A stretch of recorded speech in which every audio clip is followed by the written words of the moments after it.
علیکم ویورز. ہماری زمین کا 71% حصہ پانی پر مشتمل ہے، جبکہ صرف 29% حصے پر خشکی ہے.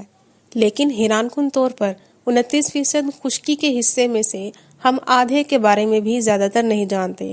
زمین کی خشکی کا یہ نامعلوم حصہ زیادہ تر آرکٹک ریجنز، گھنے جنگلات، دور دور تک پھیلے ہوئے صحرا اور بادلوں سے باتیں کرتی ہوئی گھاٹیوں پر مشتمل ہے، جہاں تک انسان کا پہنچنا تقریباً ناممکن ہے. یہی وجہ ہے کہ وہ زمین جس کے اوپر ہم رہتے ہیں اس کے بارے میں ہم بہت کم جانتے ہیں. لیکن اس زمین کا ایک حصہ ایسا بھی ہے جس کے بارے میں انسان کی معلومات نہ ہونے کے برابر ہے، اور وہ ہے سمندر. انسان سمندر کے بارے میں لگ بھگ صرف 5% ہی جانتا ہے. انسان لگ بھگ نہیں جانتا کہ سمندر کی گہرائی میں مچھلیوں کے علاوہ اور کون کون سی مخلوقات پائی جاتی ہیں. اب تک سمندر کے بارے میں جتنی بھی معلومات ہم حاصل کر پائے ہیں وہ اس کا صرف اور صرف 5% ہی ہے. ہمیں تو یہ تک معلوم نہیں ہے کہ سمندر کتنا گہرا ہے اور اس کے سب سے ڈیپسٹ پوائنٹ پہ کون کون سے راز چھپے ہوئے ہیں. آؤٹ سائڈ فیکٹر پہ ایک بار پھر آپ سب کو خوش آمدید. ویورز، سمندر اتنا گہرا ہے کہ ہم اس کے بارے میں امیجن بھی نہیں کر سکتے. سائنٹسٹ کے ایک ایسٹیمیٹ کے مطابق اگر ہم دنیا کی تمام بڑی بڑی بلڈنگز کو کاٹ کر اور دنیا کے تمام چھوٹے بڑے پہاڑوں کو کاٹ کر سمندر میں پھینک دیں تو ہماری پوری زمین 3 کلومیٹر گہرے پانی سے بھر جائے گی. آئیے سمندر کی گہرائی کا اندازہ لگانے کے لیے ہم اس کی پہلی لیئر سے سٹارٹ کرتے ہیں. ویورز، 3 کلومیٹر سے لے کر 40 کلومیٹر تک سمندر میں اسکوبا ڈائیورز کو جانے کی اجازت ہوتی ہے.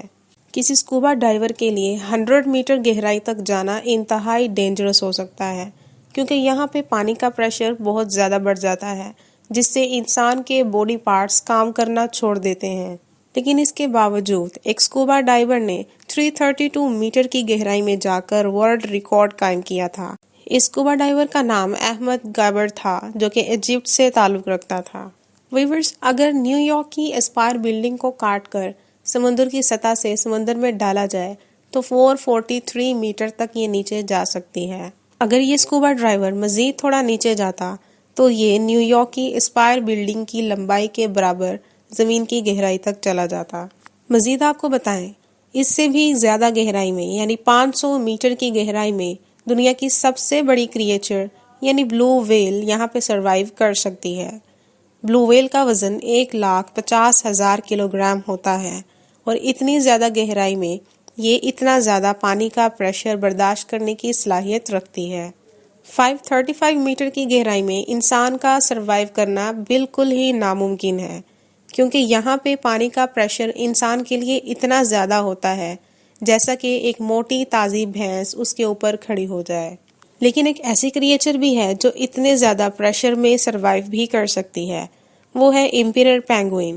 امپیرر پینگوئن میں اتنے زیادہ پریشر میں برداشت کرنے کی صلاحیت موجود ہوتی. مزید گہرائی میں جائیں تو 830 میٹر کی گہرائی وہ گہرائی ہے جہاں برج خلیفہ کا ٹاپ پہنچ سکتا ہے اگر برج خلیفہ کو الٹا کر کے سمندر میں ڈالا جائے. یہ وہ گہرائی ہے جہاں تک سورج کی روشنی پہنچتی ہے. اس سے تھوڑی سی گہرائی میں جائیں تو 1000 میٹر کی گہرائی کو اسکیئری زون کہتے ہیں. یہ وہ زون ہے جہاں تک سورج کی روشنی بھی نہیں پہنچ پاتی. یہاں پانی کا پریشر 1500 PSI ہو جاتا ہے. لیکن اتنے زیادہ پریشر میں بھی یہاں جائنٹ اسکویڈ نام کی کریچر سروائیو کر سکتی ہے. یہ کریچر انتہائی خوفناک مخلوق ہے. اس سے بھی آگے 1280 میٹر کی گہرائی میں لیدر بیک سی ٹرٹل پائے جاتے ہیں، جو دنیا کے سب سے بڑے اور سب سے وزنی ٹرٹل ہیں. ان ٹرٹل کا وزن 700 کلو گرام ہوتا ہے. ویورز، 2000 میٹر کی گہرائی میں بلیک ڈریگن فش پائی جاتی ہے. یہ فش ٹوٹلی بلیک کلر کی ہوتی ہے اور یہ گہرائی بھی وہ گہرائی ہے جہاں بالکل اندھیرا ہوتا ہے. اسی لیے بلیک کلر کی اس بلیک ڈریگن فش کو دیکھنا تقریباً ناممکن ہوتا ہے. ہاں، اس کو صرف فلیش لائٹ کے ذریعے ہی دیکھا جا سکتا ہے. مزید نیچے 2250 میٹر کی گہرائی میں سپرم ویل اور کولوزل سکویڈ پائے جاتے ہیں. 14 میٹر تک لمبے ان کولوزل سکویڈز کا وزن 750 کلو گرام ہوتا ہے.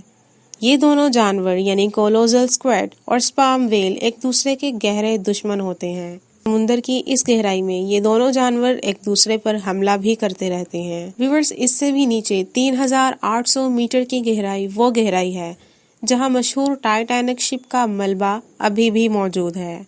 4000 میٹر کی گہرائی میں دا ایبیسل زون پایا جاتا ہے۔ اس زون میں پانی کا پریشر حیران کن طور پر 11000 PSI رہ جاتا ہے۔ 4781 میٹر کی گہرائی میں ورلڈ وار 2 میں کریش ہونے والی بیٹل شپ کا ملبہ ملا تھا۔ اور ویورز، اس سے بھی کہیں زیادہ نیچے 6000 میٹر کی گہرائی میں دا ہیڈل زون پایا جاتا ہے۔ دا ہیڈل زون کا نام ایک ہیڈل نامی فرشتے کے نام سے منسوب ہے جو کہ قدیم یونانیوں کے مطابق موت کا فرشتہ تھا۔ یہ موت کا فرشتہ موت کے بعد برے لوگوں کو سمندر کی گہرائی میں لے جاتا تھا جہاں ان کے لیے جہنم جیسا ماحول ہوتا تھا۔ اور ویورز، سب سے آخر میں 8848 میٹر کی گہرائی وہ گہرائی ہے جہاں تک ماؤنٹ ایورسٹ کا ٹاپ پہنچ سکتا ہے اگر ماؤنٹ ایورسٹ کو الٹا کر سمندر کے اندر ڈالا جائے۔ لیکن ایک بڑی حقیقت آپ کو یہ بتاتے چلیں کہ یہ گہرائی بھی سمندر کی گہرائی کا اینڈ نہیں ہے۔ یہ گہرائی شاید سمندر کی آدھی گہرائی بھی نہیں ہے، لیکن یہ وہ گہرائی ہے جہاں تک انسان پہنچ پایا ہے۔ اس سے زیادہ گہرائی میں ابھی تک انسان نہیں پہنچ پایا۔ اس لیے اس کے آگے سمندر میں کیا کیا پایا جاتا ہے اور وہاں کیا کیا راز موجود ہیں، یہ ابھی تک فاش نہیں ہو پائے۔ ویورز، یہ تھی ہماری آج کی ویڈیو آپ کو اگر انفارمیٹیو اور انٹرسٹنگ لگی ہو تو ایک لائک ضرور کریں، اور اگر آپ آؤٹ سائڈ فیکٹر پہ نئے ہیں تو آؤٹ سائڈ فیکٹر کو ضرور سبسکرائب کریں۔ ویڈیو کو آخر تک دیکھنے کا شکریہ۔